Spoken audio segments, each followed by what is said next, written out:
Selamat sore Pak Iksan, kami dari kelompok 6 akan menjelaskan mengenai eh, progres kami kelompok 6. Mungkin sebelum itu, perkenalkan Pak, nama saya Aslamdani dari Teknik Elektro 2024 dengan NPM 2406344725.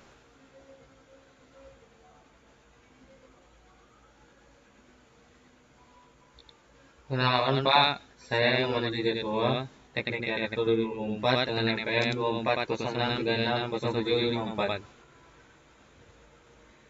Selanjutnya, perkenalkan Pak, saya Muhammad Zidan Siti Fazlin Sutopo dengan NPM 2404685860.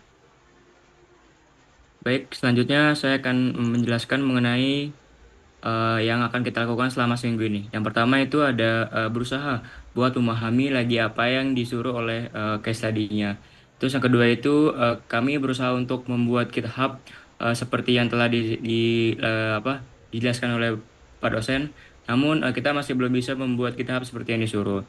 Terus yang ketiga mencoba membuat kode pada minggu ini. Kami berhasil menyelesaikan kode bagian header. Lanjut.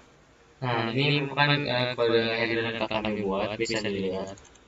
Nah, fungsi dari kode header ini adalah untuk struktur data pusat, mana file ini mendefiniasikan struktur performa metrik yang menjadi performa standar pencatatan metrik performa dari semua komputer lab. Itu nama komputer, waktu pencatatan, penggunaan CPU, penggunaan memori, aktivitas disk, dan selanjutnya ini digunakan untuk serialisasi dan deserialisasi. Komando menyediakan fungsi untuk mengubah data metrik menjadi string, kemudian menyimpan membaca ke dari file binar untuk log jangka panjang, kemudian konversi teks untuk debugging atau logging ringan, ini memungkinkan transfer data antara client dan server, kemudian menyimpan jangka panjang, kemudian ekspor untuk analisis ke bisa ke JSON. Kemudian ini adalah untuk lintas platform soket. Mana di sini bisa menjamin klien server bisa jalan di Windows atau Linux.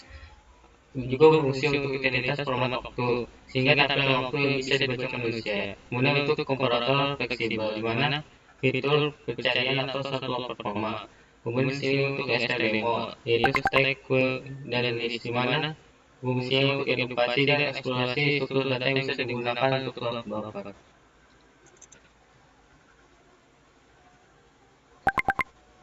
Selanjutnya, saya akan membacakan proyeksi yang akan kita jalankan untuk kedepannya dalam menyiapkan proyek akhir dari tugas algoritma pemrograman, yaitu menambahkan algoritma sorting. Misal, berdasarkan CPU usage tertingginya. Tambahkan algoritma searching, misal cari data performa komputer X pada jam tertentu. Kemudian mulai membuat error handling agar program tidak crash saat ada kesalahan. Lalu buat mekanisme seperti validasi data, prediction teks, atau pengecekan koneksi klien server. Kemudian untuk minggu ketiga, kita akan berusaha membuat tampilan program yang ramah pengguna di sisi CLI atau website. Tambahkan menu interaktif di terminal untuk memilih opsi analisis. Pastikan hasil ekspor, misal JSON, bisa ditampilkan atau diunduh.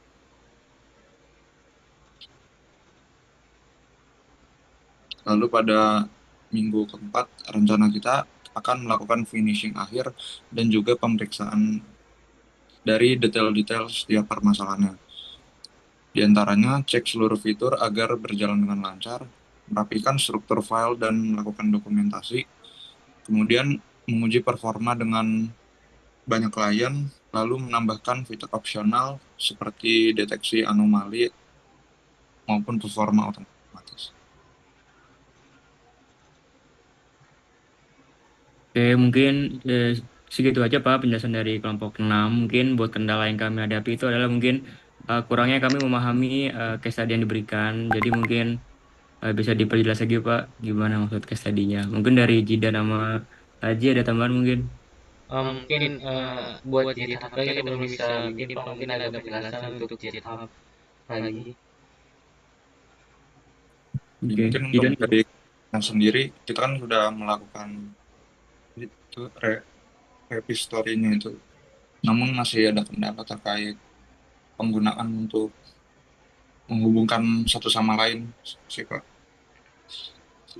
Oke, thank you Jude sama Aji. Mungkin segitu aja Pak penjelasan dari kami. Terima kasih Pak. Terima kasih, Pak.